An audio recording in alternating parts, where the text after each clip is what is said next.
Hallelujah.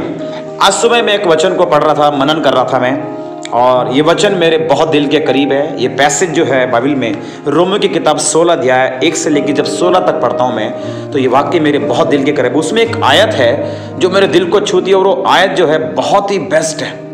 मैं आपको पढ़ना चाहता हूँ। अगर मैं आपको बताऊं, रोमियो की किताब 1 अध्याय 16 तक पढ़ेंगे, वहां पर 16, 17, 18 लोग हैं जिनके बारे में पौलुस लिखता है और उनको, उनके परिवार को नमस्कार करता है। लेकिन जब 13 अध्याय में, 13 वचन में जब पढ़ते हैं, 16 का 13 में लिखा, यहाँ पर एक कुछ स्पेसिफिक कुछ लिखा हुआ है। वो क्या लिखा हुआ है? रुफुस को जो प्रभु में चुना हुआ है, और उसकी माता को जो मेरी भी माता है, दोनों को नमस्कार है। यहाँ पर 16-18 लोगों के नाम लिखता है, सिर्फ उनको नमस्कार नमस्कार नमस्कार नमस्कार। लेकिन जब रुफुस की बारी आती है तो रुफुस के बारे में लिखा था कि प्रभु का चुना हुआ है। इसका मतलब रुफुस को पौलुस ने नहीं चुना, लेकिन रुफुस को परमेश्वर ने चुना। अब ये रुफुस है कौन?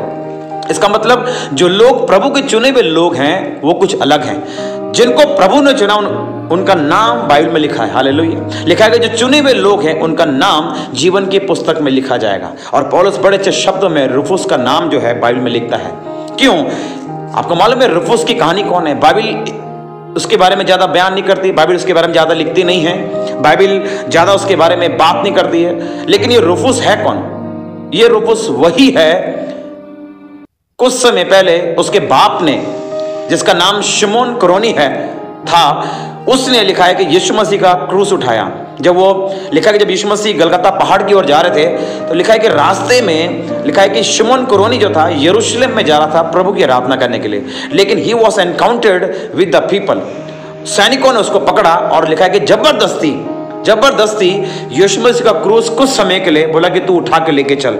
और आप जानते भाइयों, ज्यादा नहीं, 1, 1.5, 2, 3 किलोमीटर वो यीशु मसीह का क्रूस लेके चला, और लेके छोड़कर फिर दोबारा वो यरूशलेम चला गया। उसके बाद कहीं पर बयान नहीं है कि रुफुस क्या किया, उसके बच्चों का क्या किया। लेकिन अचानक 16 अध्याय 13 में रुफुस का जिक्र आ जाता है। वो क्या आता है कि रुफुस को जो प्रभु में चुना हुआ है। हालेलुया। इसका मतलब उसके बाप ने मेहनत की, यीशु मसीह के दुखों को थोड़े समय के लिए उसने अपने ऊपर लिया। इसका मतलब यीशु मसीह का थोड़ा समय का दुख अगर हम उठा लेते हैं प्रियो, तब आपके बच्चे और आपके परिवार ब्लेसड होंगे। कभी मत सोचे हम इतनी सेवकाई कर रहे हैं, हम इतना प्रभु के लिए बलिदान किया, लेकिन अभी तक कोई रिजल्ट नहीं आया। रिजल्ट आएगा भाई एक दिन। अब रुफुस का पता नहीं वो बाइबल में इस वक्त तो है या नहीं है, लेकिन पौलुस का मतलब वो नहीं है, वो मर चुका है। लेकिन उसका बच्चा अब सेवकाई में है। उसकी माँ जो है, पौलुस जो जितने 14 पत्रियां लिखी है, वो पौलुस जो खुदावन का महान दास है, वो रुफुस के बारे में लिखता है, कहता वो प्रभु का चुना हुआ है, और उसकी माँ जो है वो मेरी माँ है। कितनी बड़ी ओहदा, कितना बड़ा पदवी जो है पौलुस जो है रुफुस को, उसके खानदान को दे रहा है। हालेलुया। क्यों? क्योंकि उसके बाप ने मेहनत की है। मेरे प्रियो, as a parents I want to talk to you. If you are a parents, if you have a children, if you have a child, आप क्या कर रहे हैं? आप अपने बच्चों के लिए, आपके बच्चों का फ्यूचर क्या है? मत सोचें हम ये कर देंगे ऐसा हो जाएगा।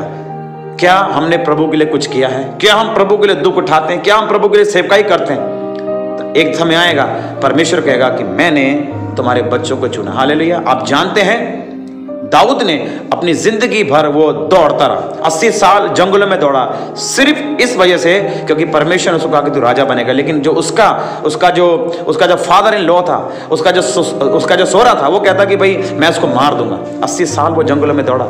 लेकिन आपका मालूम है जब उसका बेटा जब पैदा हुआ सुलेमान, तो लिखा है कि वो अबशलोम, लिखा है कि वो जो लोग हैं वो कभी भी, बाइबल लिखा हुआ है, जंगलों में नहीं फिरे।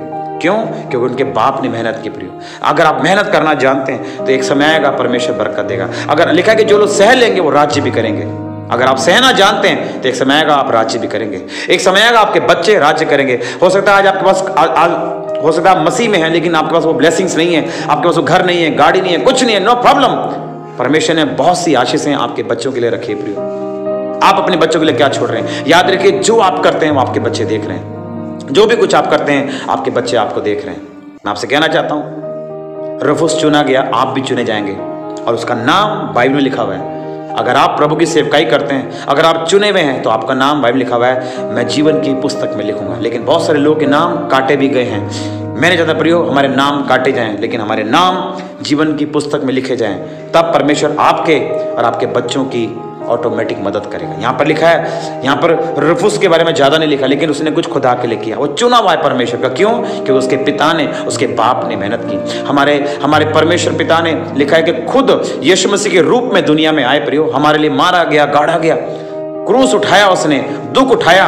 तभी तो आज हमारे हाथ में ये बाइबल है प्रियो, तभी तो हमारे हाथ में ये परमेश्वर, हमारे मुंह पर प्रभु का वचन है प्रियो। क्यों? क्योंकि उसने दुख उठाया हमारे लिए, वो दुख उठाया उसने। अगर हम दुख उठाना जानते हैं, याद रखिए, तो एक दिन आएगा हम राज्य भी करेंगे। आपके बच्चे राज्य करेंगे एक दिन, फिर आप परेशान नहीं होंगे, आप दुखी नहीं होंगे। You will never be confused in your life if you know that you are called by God. अगर आप प्रभु की ओर से चुने हुए लोग हैं, आप कभी बर्बाद नहीं होंगे, आप कभी हताश नहीं हो अपनी लाइफ में, क्योंकि परमेश्वर का पर्पस है आपकी लाइफ के लिए। इसलिए डू नॉट बी फेयर, परमेश्वर आपके साथ है। और प्रभु ने अगर रुफुस को चुना, प्रभु आपको भी चुनेगा। बस आप मेहनत करना सीखें, प्रभु में बढ़ते जाएं, खुदा आपको ब्लेस करे, खुदा आपको आशीष दे। God bless you, God bless you.